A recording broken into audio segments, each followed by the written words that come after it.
El aire en el salón principal del Museo de Arte Contemporáneo vibraba con una energía que Beatriz Alcántara Mendonça despreciaba en secreto: la reverencia. A sus 73 años, no frecuentaba inauguraciones para admirar el arte. Iba para ser admirada, para confirmar su lugar en la cima de la pirámide social y cultural. La multitud, un mar de seda negra y susurros intelectuales, se movía con una gravedad casi religiosa. Esa noche celebraban el regreso del hijo pródigo, Miguel Ángelo, un pintor que había salido del país como un desconocido y regresaba 30 años después como una leyenda recluida, cuyas obras se disputaban en subastas de Londres y Nueva York. Sin embargo, para Beatriz, él nunca sería Miguel Ángelo. Era solo Miguel, el muchacho flaco, de ojos soñadores y manos perpetuamente manchadas de tinta, que había osado amar a su hija. Antes de seguir, quiero pedirte un favor. Si estas historias te atrapan tanto como a mí, regálame tu suscripción y un like.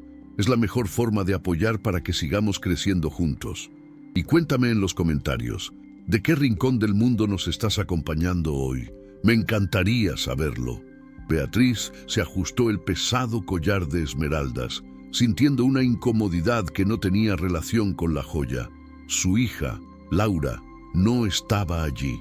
«Migraña», había dicho por teléfono, con voz fina y distante, la misma excusa usada durante décadas para evitar confrontaciones. Beatriz sabía la verdad. A Laura no le dolía la cabeza, le dolía el alma. El nombre Miguel era un fantasma en esa casa, prohibido, pero nunca olvidado. Beatriz recordaba vívidamente la tarde en que acabó con todo. Ella, en su sala de estar, riéndose del retrato que el pobre muchacho le había ofrecido. «Tu arte no vale el lienzo en el que está pintado», le había dicho, antes de rasgarlo delante de él y de Laura. 6 meses después, casó a Laura con un banquero. Un matrimonio sólido, estable. Un matrimonio que había succionado toda la luz de los ojos de su hija. Afonso, el curador jefe, un hombre joven cuya carrera dependía de esa noche, la encontró cerca de una serie de grabados. «Doña Beatriz, qué honor». Se dirige a la sala 5. Estaba visiblemente nervioso, pero sus ojos brillaban con entusiasmo genuino. «Dejamos el corazón de la exposición para el final.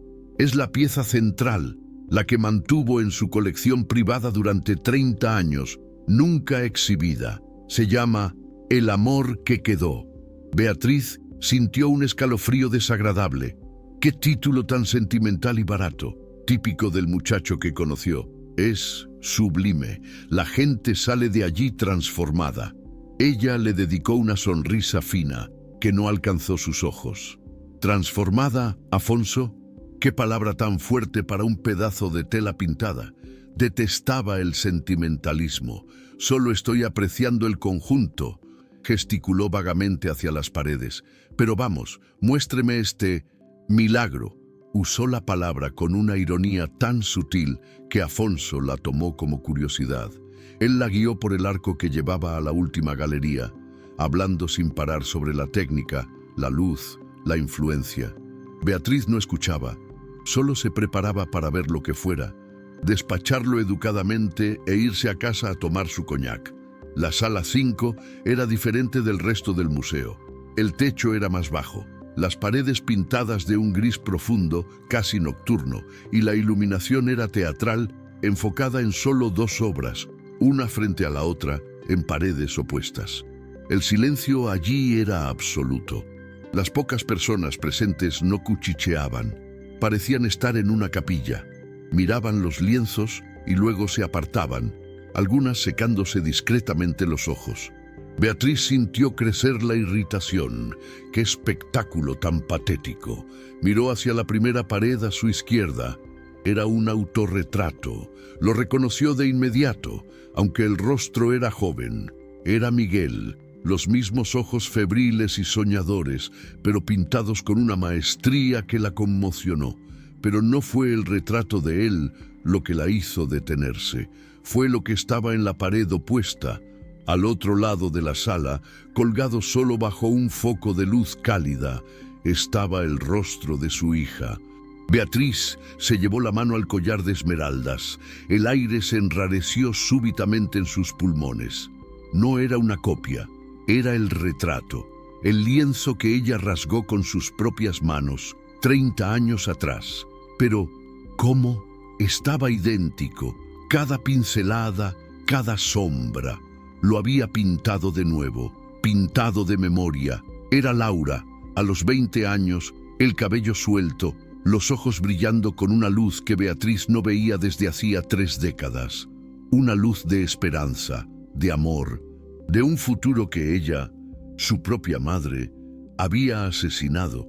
Beatriz dio un paso involuntario hacia atrás, el fino tacón de su zapato haciendo un clic casi inaudible en el piso de madera. La mano en el collar ya no era un gesto de elegancia, era un ancla, no era una copia, era la pintura. Recordó el sonido del grueso lienzo rasgándose, un sonido que, en ese entonces, le pareció el sonido de la victoria, del orden siendo restaurado, pero él la había pintado de nuevo, de memoria. Cada pincelada, cada tono de durazno en la piel de Laura, el brillo húmedo en sus labios. Era su hija, sí, pero era una Laura que solo existió en presencia de él, una Laura que murió el día en que él fue expulsado. La pintura en la pared estaba más viva que la mujer de 50 años que vivía a 3 manzanas de allí, atrapada en un matrimonio gris. Con un esfuerzo que le costó, giró la cabeza hacia la pared opuesta, hacia el autorretrato. Los ojos de Miguel, jóvenes y febriles, no la miraban a ella ni al público, miraban directamente al frente. Beatriz entonces miró de vuelta al retrato de Laura, y le faltó el aire. Los ojos de Laura tampoco miraban al espectador, miraban al frente. Los 2 cuadros, separados por 10 metros de espacio vacío, se estaban mirando fijamente.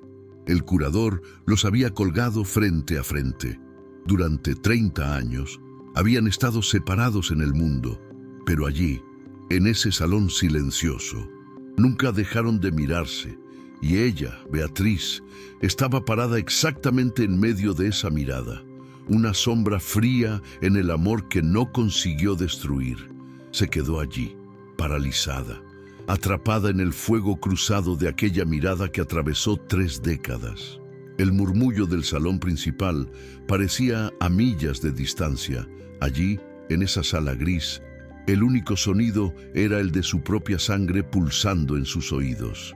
La mirada entre los 2 lienzos no era de tristeza ni de rabia, era peor. Era de pertenencia, era un diálogo silencioso, íntimo, que la excluía por completo. Ella, que había dictado cada capítulo de la vida de Laura, estaba fuera del único capítulo que realmente importó. La rabia subió, caliente y familiar. ¿Cómo se atrevía? ¿Cómo se atrevía a guardar el rostro de su hija como una reliquia y exhibirlo ahora, no como un recuerdo de dolor, sino como un trofeo de amor eterno? Se obligó a caminar hasta el retrato de Laura, sus tacones golpeando la madera como martillazos. Necesitaba encontrar un defecto, un fallo en la técnica, algo que probara que el genio era un fraude. Pero la maestría era innegable y dolorosamente real. La luz en los ojos de Laura. Dios, la luz. No era solo pintura blanca y ocre, era la verdad. Era la Laura que volvía a casa riendo tontamente después de encontrarse con él. La Laura que ella no entendía. La Laura que existió solo en presencia de él. El retrato no era un recuerdo. Era la prueba del delito. Era la felicidad que le había robado a su propia hija, inmortalizada en lienzo, para que el mundo entero la viera y ella, la madre, finalmente la reconociera. Sintió que la sangre huía de su rostro, dejándola con una palidez cadavérica bajo el maquillaje caro. El curador tenía razón. La gente lloraba porque veía la historia entera allí, en las paredes opuestas. Veían el amor que ella intentó matar y que sobrevivió. El título, El amor que quedó no era un cliché barato, era un veredicto, era la prueba de que ella, Beatriz, con todo su dinero y poder, había fracasado en su misión más cruel. Podía haber casado el cuerpo de Laura, pero el alma de su hija permaneció para siempre en esa sala, en esa mirada eterna intercambiada con el pintor pobre. Ella, la madre, era la única intrusa en ese espacio sagrado. El pánico que sintió se transformó en una necesidad desesperada de control, su táctica de vida. Beatriz era una mujer que resolvía problemas, compraba, vendía, arreglaba, silenciaba. Se giró bruscamente, el collar de esmeraldas balanceándose, y marchó fuera de la sala 5, el corazón latiendo descontrolado. Vio a Afonso cerca del arco, todavía sonriendo, y lo agarró por el brazo, un gesto sin nada de su pulcritud habitual, que lo hizo callar. «Doña Beatriz, está usted pálida. ¿Se sintió mal? ¿Lo compro?», lo interrumpió. Su voz, un siseo bajo y controlado. «El retrato, el de mi hija. Diga el precio. No me importa. Quiero ese lienzo. No puede quedarse aquí, expuesto». Afonso parpadeó, impactado por la ferocidad en el rostro de la gran dama. Afonso retrocedió, impactado, no solo por la demanda, sino por la palidez fantasmagórica de la mujer frente a él. «Doña Beatriz, por favor», tartamudeó, intentando recuperar el profesionalismo. «Está usted alterada. Beba un poco de agua. Esta obra no está en el catálogo de ventas». Beatriz lo apretó, las uñas cortas pero fuertes, clavándose en el lino caro de su traje. «No he preguntado si estaba en el catálogo. He dicho que lo compro. Doble el precio de tasación. Firmo el cheque ahora». Afonso miró nerviosamente a los lados, temiendo que alguien escuchara la escena. «No, usted no entiende». El artista fue explícito. Los dos cuadros, el de ella y el de él, son una única obra, un díptico. No pueden, bajo ninguna circunstancia, ser separados. La revelación la golpeó como una bofetada. Tendría que llevarse el rostro de Miguel a su casa, colgar al hombre que ella destruyó al lado de la hija que aprisionó. La idea era grotesca, repugnante, pero la alternativa, dejar que los dos se miraran para siempre en público, era peor. «Entonces compro los dos», siseó, la voz baja y peligrosa. «¿Cuánto? Dígame el precio para sacar a mi hija de esa pared». Afonso negó con la cabeza, ahora con una tristeza profesional, entendiendo finalmente la escena que se desarrollaba. Doña Beatriz, el MoMA, lo intentó. El Louvre lo intentó. Obras con valores de 8 dígitos. Miguel Ángelo rechazó todas las ofertas. Hizo una pausa, entregando el veredicto final. Dijo que el amor que quedó nunca estuvo a la venta. La única condición para el préstamo al museo fue esta: que permanecieran para siempre uno frente al otro, exactamente como están ahora. El mundo de Beatriz, construido sobre la premisa de que todo y todos tenían un precio, se derrumbó en ese pasillo del museo. Nunca estuvo a la venta. Las palabras del curador resonaron más fuerte que los latidos de su corazón. No podía comprar, no podía controlar, no podía separar. Ese pintor, el muchacho flaco e insolente, se había convertido en un genio, no solo en el lienzo, sino en la venganza. Esta no era una venganza de odio, era una venganza de amor. Había creado un monumento eterno, un santuario para lo que ella intentó destruir, y lo había puesto fuera del alcance de su dinero. Ella, que controlaba todo, no podía hacer nada. La sonrisa social se congeló en su rostro, convirtiéndose en una máscara grotesca de pánico. «Necesito aire», murmuró, soltando el brazo del curador abruptamente. Se giró, no hacia la salida principal, donde los fotógrafos podrían verla, sino hacia una salida de emergencia lateral que conocía por ser mecenas. Caminó rápidamente, sus tacones resonando en el mármol, la espalda recta por puro reflejo. pero al pasar por la entrada de la sala 5, se vio forzada a mirar una última vez. Vio los dos retratos, perfectamente iluminados, intercambiando esa mirada de pertenencia a través del espacio vacío, y por primera vez en 30 años, Beatriz no vio al pintor ni a la hija. Se vio a sí misma, una figura pequeña y oscura, reflejada en el cristal de protección del lienzo de Miguel, una sombra pasajera bloqueando la luz entre dos amantes eternos. Ella era la única cosa fuera de lugar. El retrato no era de Laura, era sobre Beatriz. Era su fracaso, inmortalizado en óleo. La puerta de metal de la salida lateral se cerró tras ella con un sonido sordo, lanzándola del silencio reverente del museo al aire frío de la noche. Estaba en una calle de servicio, iluminada por una única bombilla amarillenta que apestaba a ozono. El olor a basura húmeda de un contenedor cercano invadió sus fosas nasales, una bofetada de la cruda realidad. Se apoyó en la pared de ladrillos fríos, faltándole el aire en sus pulmones caros. El collar de esmeraldas, que pesaba una fortuna, ahora parecía un garrote en su cuello. Ella, que podía comprar edificios, influir en políticos y destruir reputaciones con una llamada telefónica, había sido derrotada. Derrotada por un trozo de lienzo y por la memoria de un muchacho que ella juzgó que no valía nada. Su dinero era inútil allí. Su chofer, Josías, que la había esperado durante 30 años en la puerta de eventos como ese, vio abrirse la puerta lateral y corrió con el paraguas, aunque no llovía. «Doña Beatriz, el coche está al frente». Se detuvo, impactado. Estaba acostumbrado a verla salir con la postura de una reina, pero la mujer que vio, pálida y agarrada a la pared, era una anciana asustada. Ella no lo miró, solo se enderezó por puro reflejo y marchó hacia el sedán oscuro, el único territorio que aún controlaba. Se derrumbó en el asiento trasero, el cuero frío pareciendo succionar lo que quedaba de su calor. «A casa, Josías», ordenó con un hilo de voz. Durante todo el trayecto, no vio los edificios de lujo ni las luces de la ciudad. Solo veía la mirada entre el pintor y su hija, y se dio cuenta de la verdad más terrible. No solo había destruido la felicidad de Laura, había destruido a la propia Laura. El ático la recibió con el silencio vasto y frío de un mausoleo.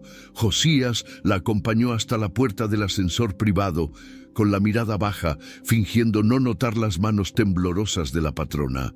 Cuando las puertas de acero cepillado se abrieron, ella entró en el apartamento oscuro, iluminado solo por las luces de la ciudad allá abajo, que penetraban por los ventanales del suelo al techo.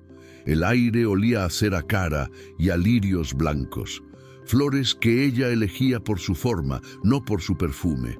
Todo allí había sido comprado por su valor monetario o estético, no por su significado.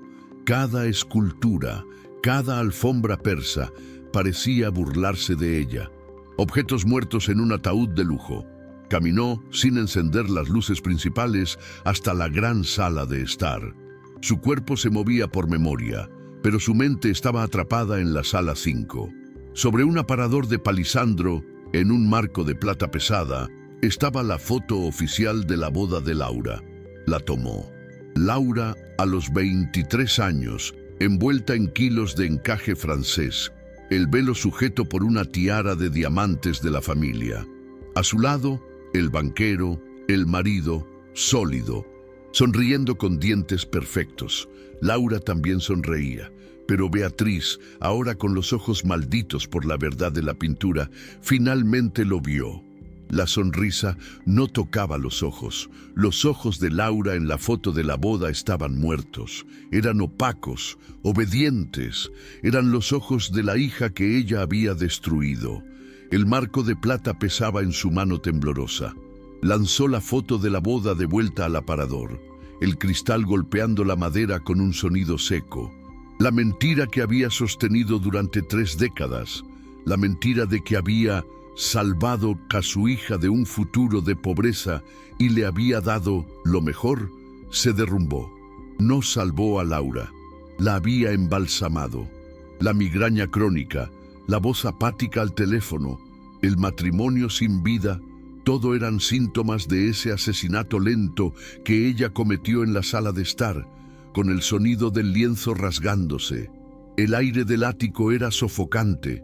Necesitaba ver, necesitaba mirar a la Laura de 50 años, ahora, y confirmar si quedaba algún vestigio de la luz que Miguel inmortalizó. Cogió el bolso que apenas había soltado. No llamó, nunca llamaba. Josías, el chofer, todavía estaba en la portería, esperando una eventual orden nocturna. Vio a doña Beatriz salir del ascensor principal, pálida como un fantasma, y abrir la puerta del coche antes de que él pudiera alcanzarla. Al apartamento de Laura, ahora. Su voz era un látigo, frágil y cortante. Él obedeció, conduciendo las 10 manzanas en silencio absoluto. El portero nocturno del edificio de Laura, acostumbrado a la rutina predecible del banquero, frunció el ceño al ver a Beatriz a esa hora, sin compañía, pero abrió el portón. Beatriz subió, el corazón latiéndole desacompasado, tocó el timbre, 1, 2, 3 veces, con una impaciencia febril. La puerta se abrió. Laura estaba allí, en una bata de seda, el cabello suelto, el rostro pálido e hinchado, no por la migraña, sino por un llanto antiguo y evidente. Los ojos de Laura se abrieron de par en par, primero de sorpresa, luego de un pánico controlado. Su madre nunca iba a su apartamento, mucho menos sin avisar, mucho menos después de las 10 de la noche. La bata de seda, la ausencia de maquillaje, los ojos rojos. Laura se sintió desnuda bajo la mirada escrutadora de la madre. «Mamá, ¿qué ha pasado?» Es Roberto, el marido. Inmediatamente pensó en un accidente, un colapso financiero, algo en el mundo material que regía la vida de las dos.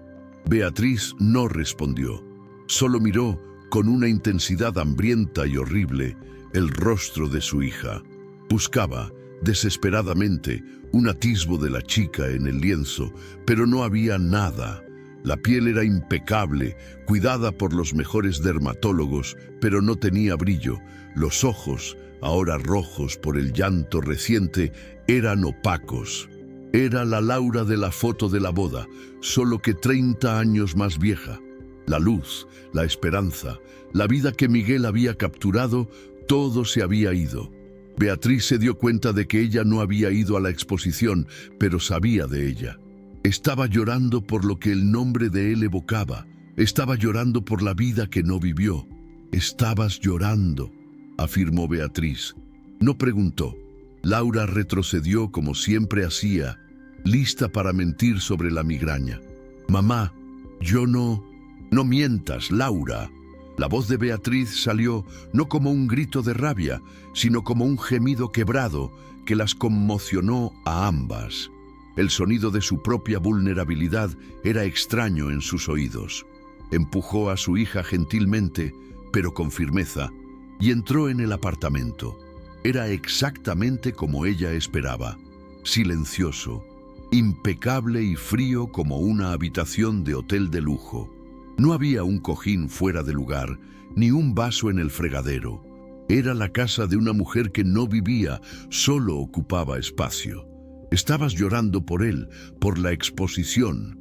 No era una pregunta, era la constatación de un crimen que ambas cometieron. Laura por sentir, Beatriz por prohibir. Beatriz se detuvo en medio de la sala de estar, las manos a los lados del cuerpo, el bolso de diseñador olvidado en el hombro, pareciendo por primera vez en su vida, pequeña y vieja. Laura cerró la puerta, las manos temblando, el corazón latiéndole con el pánico de un animal acorralado. Su madre nunca había hablado así, nunca había parecido así. «Mamá, por favor, ¿no estás bien?» Beatriz se giró, los ojos secos pero rojos por una agonía interna. «Fui, lo vi». Laura se congeló. «¿Viste qué?», susurró. aunque ya sabía la respuesta. Vi el retrato, el que rasgué. La confesión flotó en el aire, densa y tóxica. Lo pintó de nuevo, Laura, de memoria, y está colgado. Para que todos lo vean. Beatriz hizo una pausa, la voz fallando peligrosamente. Y la mujer en ese lienzo, la luz en sus ojos. Ella lo miraba a él, y él la miraba a ella. El silencio que siguió fue el sonido de 30 años de negación derrumbándose. Laura se llevó la mano a la boca, un sollozo seco escapando de su garganta. Su madre lo había visto. El secreto estaba expuesto. El sollozo seco de Laura se transformó en un llanto real. Un sonido que Beatriz no oía desde que su hija era niña y se caía de la bicicleta. Era un llanto feo, desesperado, el sonido de 30 años de luto contenido finalmente rompiendo la superficie. Laura se derrumbó en el sofá de lino beige, el mismo sofá donde probablemente se sentaba todas las noches, en silencio, al lado de su marido. No intentó esconder el rostro. La máscara que la madre le había enseñado a usar, la de la compostura, la de la esposa perfecta del banquero, se derritió, revelando el dolor crudo debajo. Beatriz se quedó parada, una estatua de seda y joyas, incapaz de moverse. No sabía cómo consolar, nunca había sabido, solo sabía cómo ordenar. Y ahora veía que sus órdenes le habían costado el alma a su hija. «Basta», dijo Beatriz, pero la palabra salió débil, sin convicción. Ni siquiera sabía si le estaba ordenando a Laura que dejara de llorar o mandando al tiempo que dejara de mostrarle la verdad. Caminó hasta el vasto ventanal, dándole la espalda a su hija, incapaz de encarar la devastación que creó. Miró las luces de la ciudad, que siempre le parecieron señales de su poder, y ahora parecían solo puntos fríos y distantes.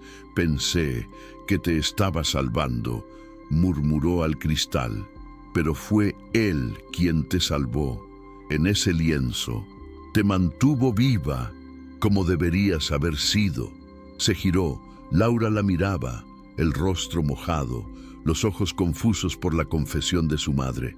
«Te vi, Laura, en el museo, vi a la mujer que deberías haber sido, y entonces vine aquí y no te encontré». El silencio que siguió a esa frase fue el más pesado que las dos habían compartido jamás. La confesión de Beatriz, «vine aquí y no te encontré», era la admisión de culpa que Laura había esperado durante 3 décadas. Laura dejó de llorar. El sollozo se cortó, reemplazado por una calma fría y aterradora. «No me encontraste». Su voz salió, pero no era la voz fina y enfermiza de siempre. Era un susurro ronco, lleno de un veneno que tardó 30 años en formarse. «Claro que no me encontraste, tú la mataste». Se levantó, la bata de seda cayendo a su alrededor. «Tú la mataste en esa sala de estar y me enterraste en este apartamento. Me diste esta vida segura y me visitaste todo este tiempo como quien visita una tumba cara. No fuiste a ver una pintura, fuiste a visitar a mi fantasma». La acusación, dicha en voz alta por primera vez, golpeó a Beatriz con la fuerza de un golpe físico. Retrocedió, la mano en el collar de esmeraldas, como si la estuviera asfixiando. «Yo lo hice, por tu bien». La vieja excusa, el pilar de su vida, salió débil, patética, muerta en el aire. «¿Mi bien?» «Río, Laura», un sonido terrible, sin alegría. «¿O tu orgullo, tu miedo a lo que diría la gente?» Beatriz se miró las propias manos, las manos que usaron el anillo de compromiso, que firmaron los cheques, que rasgaron el lienzo. Eran las manos de una destructora. Por primera vez, la reina no tenía respuesta. Estaba desnuda, desarmada por la verdad que ella misma había desenterrado en el museo. Se derrumbó en un sillón de diseño, no como la dueña del mundo, sino como una intrusa. El sí de Beatriz flotó en el aire, un sonido débil, casi inaudible, que tuvo el peso de un yunque. Fue la rendición final. Laura observó a la mujer encogida en el sillón, la gran matriarca que dictaba las reglas del mundo, y no vio poder. Vio solo a una anciana, aterrorizada por la verdad que ella misma había desenterrado. La rabia de Laura, que la sostuvo por un momento, se disipó, dando lugar a un agotamiento profundo. La fatiga de 30 años viviendo una mentira. No había nada más que decir. La guerra había terminado, no con una victoria, sino con la devastación mutua. Beatriz finalmente levantó la vista y lo que Laura vio no fue culpa, fue solo un vacío. Laura entonces hizo algo que su madre nunca esperó. No lloró más, no gritó. Caminó hasta la puerta del apartamento y la abrió. El pasillo iluminado del edificio era una invitación silenciosa para que Beatriz se fuera. El gesto fue calmado, medido y final. Beatriz entendió. No era un acto de rabia, era un acto de liberación. Se levantó del sillón, el cuerpo doliéndole con un cansancio que iba más allá de la edad. Caminó fuera del apartamento de su hija, bajo la mirada quieta de Laura. Cuando la puerta se cerró con un clic suave, Beatriz se quedó sola en el pasillo, exiliada del último reino que creyó poseer. Laura, al otro lado de la puerta, miró su sala de estar silenciosa y, por primera vez, sintió que el espacio era suyo.